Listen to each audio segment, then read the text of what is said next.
Vamos abrir a palavra de Deus no Evangelho de Lucas, no capítulo 3. Lucas, capítulo de número 3, do versículo 1 ao versículo de número 14.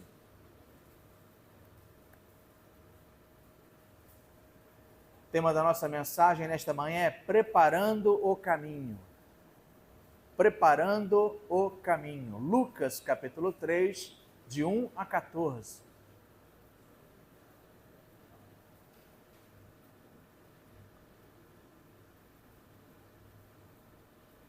Lucas 3, de 1 a 14. Vamos orar mais uma vez, rogando a iluminação do seu Santo Espírito.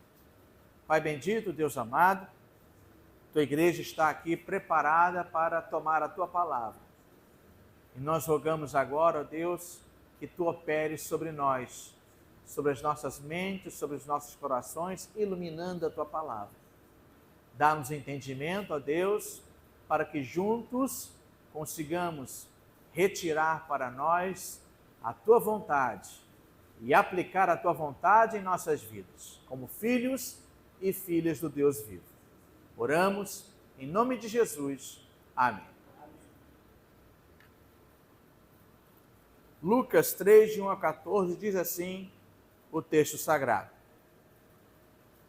No 15º ano do reinado de Tibério César, sendo Pôncio Pilatos governador da Judéia, Herodes, tetrarca da Galileia, seu irmão Filipe, tetrarca da região da Itureia e Traconides, e Lisânias, tetrarca de Abilene, sendo sumos sacerdotes Anás e Caifás, veio a palavra de Deus a João, filho de Zacarias, no deserto. Ele percorreu toda a circunvizinhança do Jordão, pregando o batismo de arrependimento para a remissão de pecados, conforme está escrito no livro das palavras do profeta Isaías: voz do que clama no deserto, preparai o caminho do Senhor e endireitai as suas veredas. Todo vale será aterrado e nivelados todos os montes e outeiros. Os caminhos tortuosos serão retificados e os cabrosos aplanados. E toda a carne verá a salvação de Deus. Dizia ele, pois, às multidões que saíam para serem batizadas: raça de víboras, quem vos induziu a fugir da ira vindoura? Produzi, pois, frutos dignos de arrependimento, e não comeceis a dizer entre vós mesmos: temos por pai Abraão, porque eu vos afirmo que destas pedras Deus pode suscitar filhos a Abraão. E também já está posto o machado à raiz das árvores. Toda árvore, pois, que não produz bom fruto, é cortada e lançada ao fogo. Então as multidões o interrogavam, dizendo: que havemos, pois, de fazer? Respondeu-lhes: quem tiver 2 túnicas, reparta com quem não tem, e quem tiver comida, faça o mesmo. Foram também publicanos para serem batizados e perguntaram-lhe: mestre, que havemos de fazer? Respondeu-lhes: não cobreis mais do que o estipulado. Também soldados lhe perguntaram: e nós que faremos? E ele lhes disse: a ninguém maltrateis, não deis denúncia falsa, e contentai-vos com o vosso soldo. Graças a Deus por leitura da sua palavra. A igreja pode se assentar.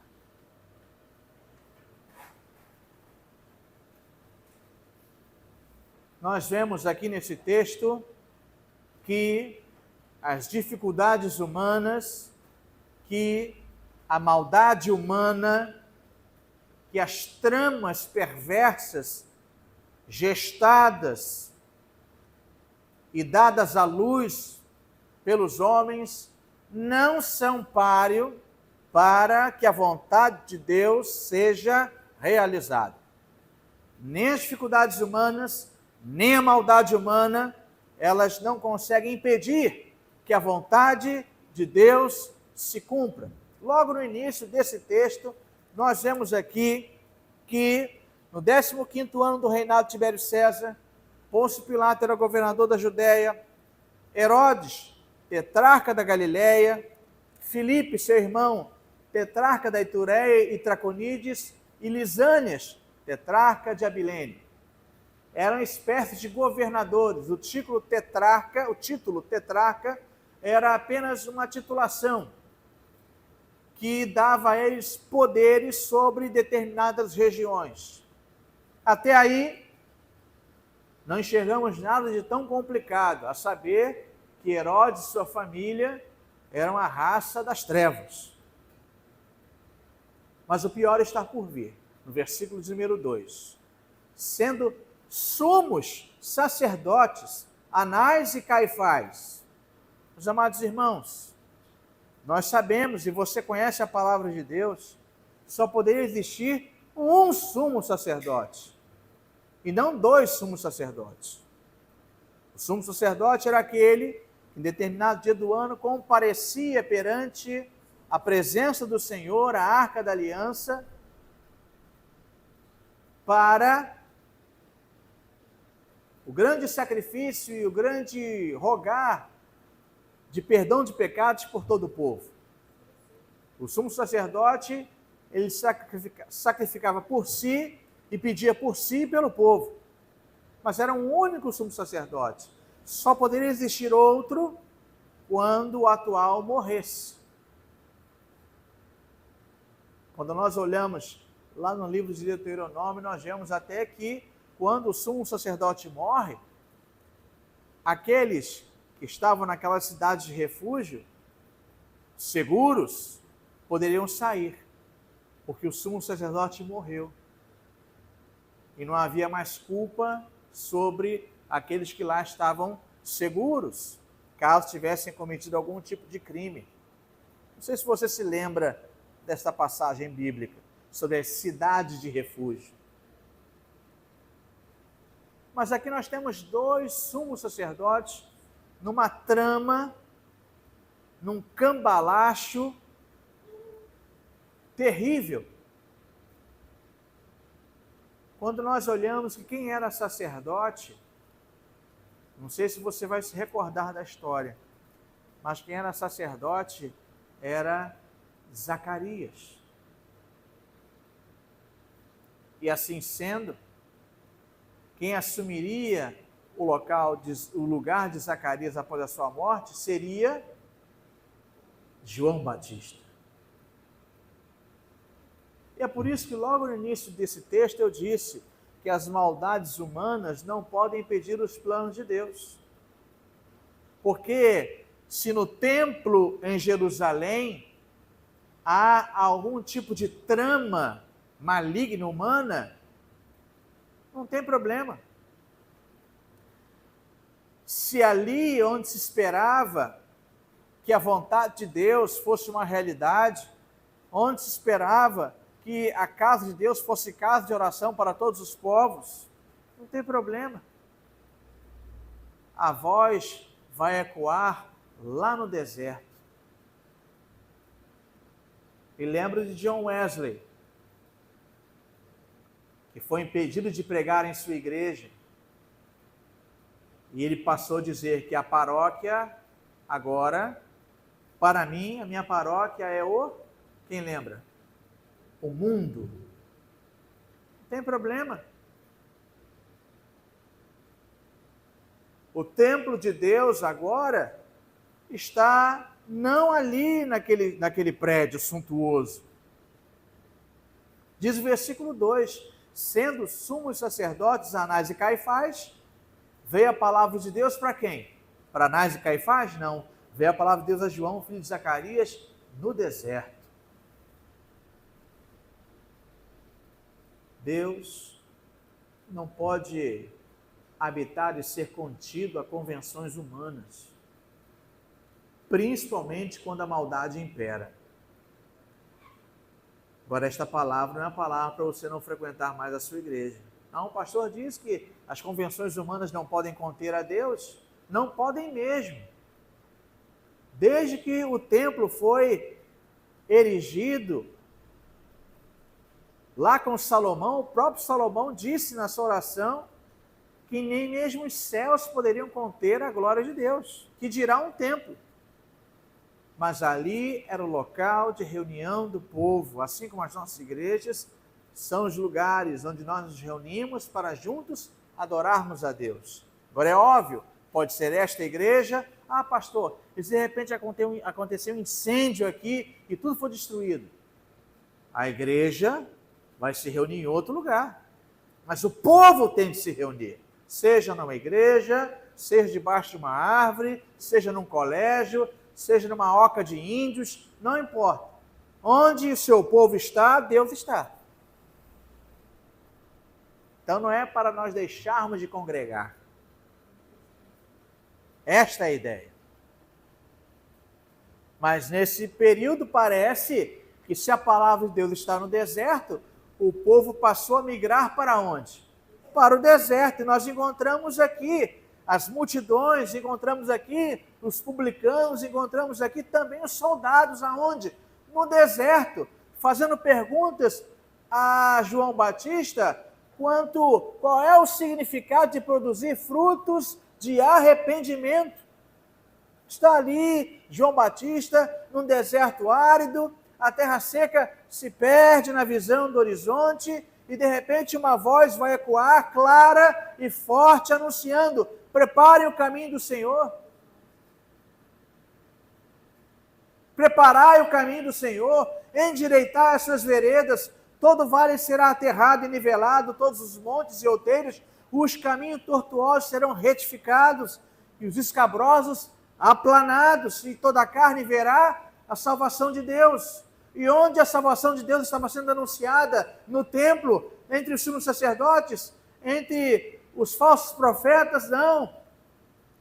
O deserto se transforma no templo de Deus e lá o seu povo se reúne. E o arauto de Deus, que deveria ser um sacerdote, é João Batista, que prega no deserto.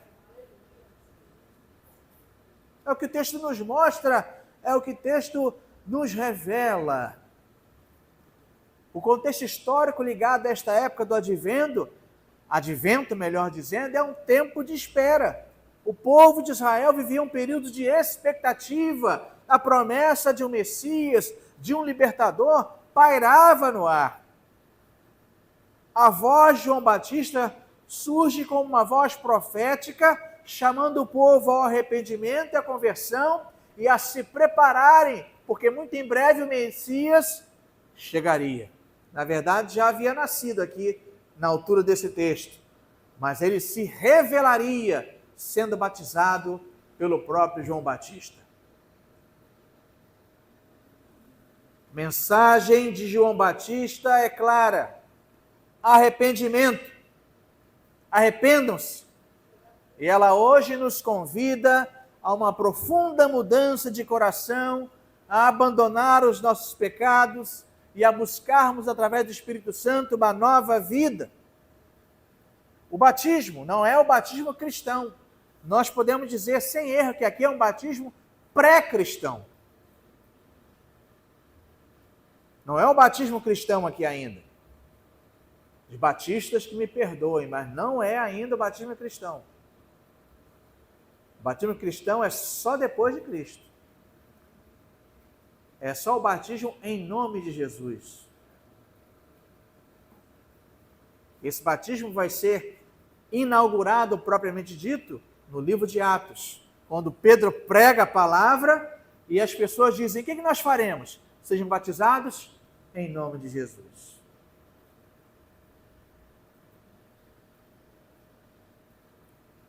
João não era o protagonista da história, mas era um preparador do caminho, pois ele apontava para alguém maior, para aquele que viria batizar com o Espírito Santo e com fogo. Mas quais são esses frutos dignos de arrependimento? Lembre-se, como surge o fruto? Um fruto só pode surgir se antes existir uma planta. E antes a planta é uma semente que foi lançada na terra. Vem a semente, vem a planta ou a árvore, vem a folha e vem o fruto. Esta é a ordem natural das coisas. Portanto, os frutos de arrependimento, eles não são para conquistarem alguma coisa. O fruto se dá é porque esse algo já aconteceu. Resumindo, essas boas obras não são para alcançarem a salvação. As boas obras são fruto de que a salvação brotou, arrebentou, foi semeada no coração humano, surgiu de forma não visível, como o próprio Lucas vai dizer nas palavras de Jesus, que onde está o reino de Deus? Ei-lo aqui ou acolá? Não, ele não surge com grande aparência, mas o reino de Deus está dentro de vós. E é de dentro que vão brotar as folhas e os frutos. E aí vai uma palavra aos católicos, primeiro aos batistas. Parece que eu estou perseguindo a igreja, mas não estou não. As primeiras batistas.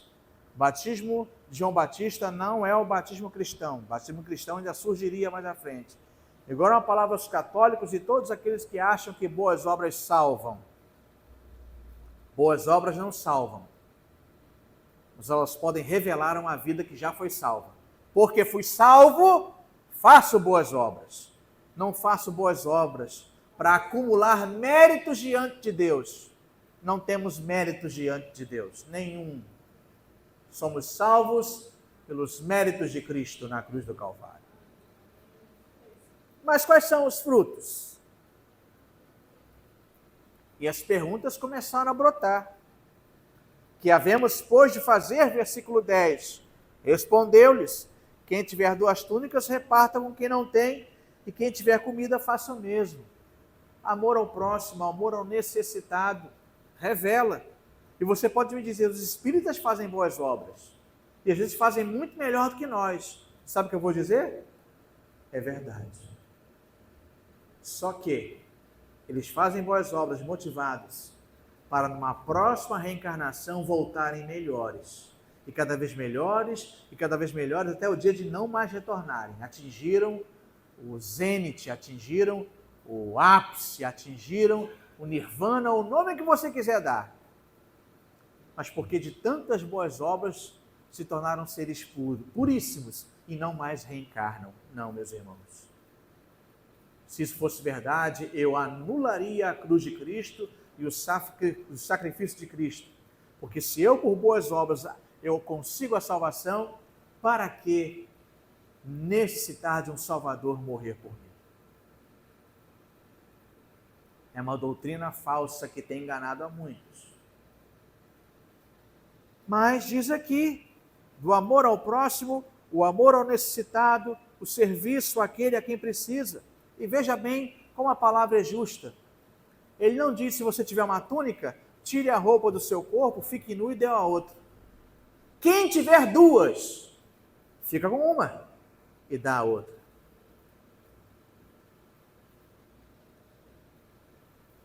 E quem tiver comida, óbvio, seguindo a mesma ideia, se você tem comida e tem condições de repartir, reparta, mas não fique sem comer, não fique sem se vestir. Nós já vimos muitos exemplos de pessoas que tiraram a própria roupa do corpo para abençoar outros, movidos por um intenso amor. Mas Deus, Ele é justo. E Ele, na verdade, não quer que ninguém pereça. Eu creio que a única pessoa que Ele desejou que perecesse foi o Senhor Jesus. Ele estava separado para perecer, para que você não perecesse. A sobra, Deus tem abençoado você, sirva quem precisa, dentro das suas possibilidades, mas não de falta que você tire o pão da mesa da sua casa. Mas se Deus tem abençoado, reparta.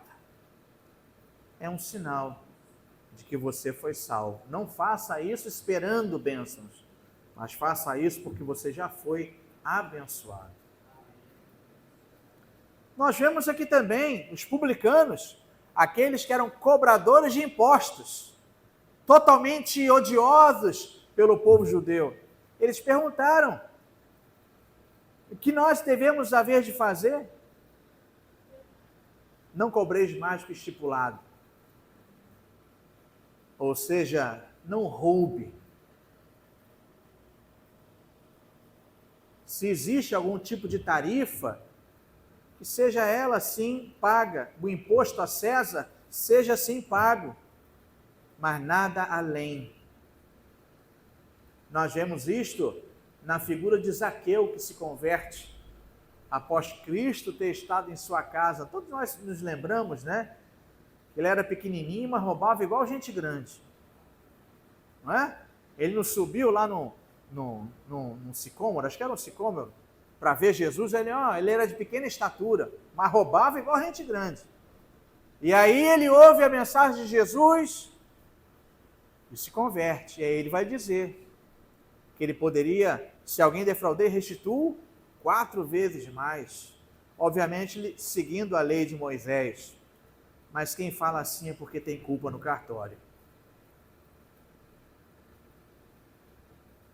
Se um dos frutos de arrependimento genuíno de uma vida salva é o amor, a outra é a honestidade. Sejamos honestos em nossos negócios. Sejamos honestos dentro de casa, fora de casa. Olha, eu infelizmente conheci um pastor, e aí não é historinha não, eu conheci infelizmente um pastor que era contador. Nada contra o presbítero, pelo amor de Deus. Mas é contador. Mas deixando a brincadeira de lado. E a gente percebia no escritório algumas coisas, e ele falava assim claramente. Eu só não vou dizer o nome do nome de ética. Já foi do nosso presbitério, não é mais. Querido, tranquilize o seu coração. Olha, lá na igreja eu sou pastor, aqui eu sou contador. Como se a vida dele tivesse uma dupla personalidade, fosse compartimentalizada, separada. Aqui eu sou uma coisa, aqui eu sou outra. Não, meus irmãos. Se era um local para ele dar mais testemunho ainda, era nos seus negócios. Mais ainda do que na própria igreja. Primeira marca de um coração salvo. Aqueles corações que preparam o caminho. É o amor. Segundo, é a honestidade. Terceiro lugar, os soldados de César, obviamente, ainda que estivessem ali na região da Palestina, mas tudo pertencia a... Quem falou? Você falou certíssimo, tudo pertence a Deus. Tudo pertencia a Roma, e Roma pertencia a Deus. Portanto, quem está mais certo aqui nessa manhã é o João. Tudo pertence a Deus. Eu não estou brincando não, João, estou falando verdade. Mas todo o mundo ali podemos chamar do Crescente Fértil até chegando à Espanha, tudo pertencia a Roma, ao Império Romano. O Império Romano pertencia a Deus, sem dúvida. E os soldados perguntam: e nós o que faremos? E veja a resposta de João Batista: a ninguém maltrateis, não deis denúncia falsa, e contentai-vos com o vosso soldo. A ninguém maltrateis. Meus amados irmãos, nós vimos na semana passada, ao que tudo parece, um delinquente, mas sendo pego por um policial e jogado da ponte. Se é um infrator, que se cumpra a lei. Ou alguém discorda? Se existe uma infração e o infrator, ele tem que cumprir a pena devida.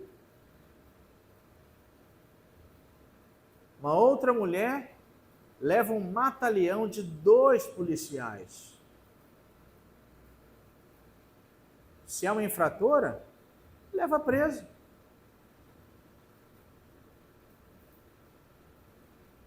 Mas a mulher foi enforcada quase à morte. E tantas outras coisas que nós temos visto.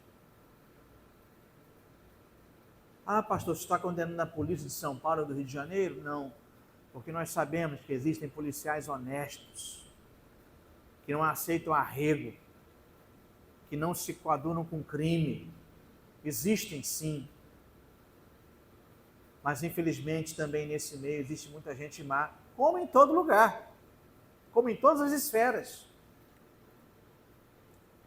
A marca de um coração salvo, o amor. A marca de um coração salvo, a honestidade. A marca de um coração salvo, a justiça. Justiça. A ninguém maltrateis, ou seja, isso não é coisa nova. Se João Batista vai dizer aos soldados a ninguém maltrateis, é por quê? Porque maltratavam. Porque se excediam. Não deis denúncia falsa. Nós vimos aqui, nesta semana, determinada violência foi cometida com uma pessoa e depois nós vimos vídeos das pessoas combinando o que queriam dizer perante o juiz, a polícia combinando o que ia dizer, só que foi filmado. O acordo foi pego na mentira. Foram pegos na mentira. Não deis denúncia falsa e contentai-vos com o vosso soldo. Não tem arrego, né?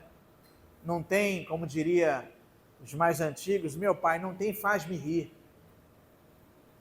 Já ouviu falar em faz-me rir? Né? Ah, foi multado. Ah, tá aqui, não, tira a multa, mas, né? Dá um faz-me rir aí que a multa... Não, pode me multar, se eu errei, pode multar. Não tem faz-me rir. Não tem.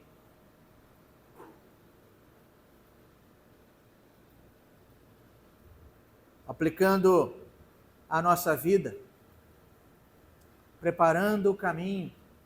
Hoje, nós estamos preparando o caminho também. Ah, mas Jesus já não veio? Veio, mas ele vai voltar. Se João Batista preparou o caminho para a sua primeira vinda, a igreja deve preparar o caminho para a segunda vinda.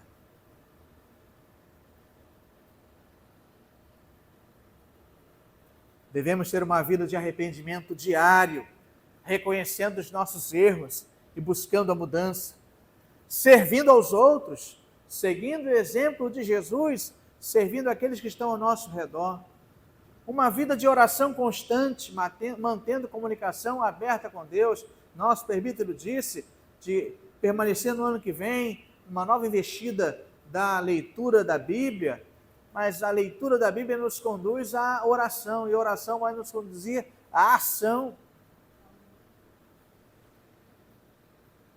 Fruto de arrependimento, paz interior, consciência tranquila que vem da reconciliação com Deus, relacionamentos verdadeiramente restaurados, cura de feridas antigas, fortalecimento dos laços e experiência da transformação interior que vai redundar em luz para o exterior.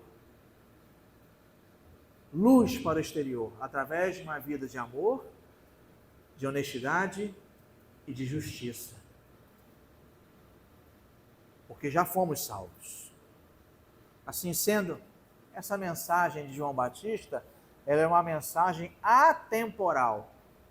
O que é isso? Vai chover, pastor? Não, não é atemporal, não é que vai chover. É que ela não está presa num tempo, ela é atemporal, ela é para todos os tempos. Não está presa num tempo, num lugar geográfico, num contexto. Esta palavra é atemporal, ela nos convida a um despertar espiritual, nos convida a uma renovação interior. E ao prepararmos o caminho do Senhor em nossas vidas, estamos nos preparando para um encontro transformador com Ele. Que a voz de João Batista, uma das figuras do advento, ecoe em nossos corações, nos impulsionando para uma vida mais plena, significativa, uma vida de amor, de honestidade e de justiça. Vamos orar? Pai celeste, Deus amado, obrigado por esta palavra. Ajuda-nos, ó Deus, pelo Teu Espírito, a vivermos a vida que o Senhor quer que vivamos. Uma vida muito mais que segundo João Batista, mas uma vida segundo Cristo.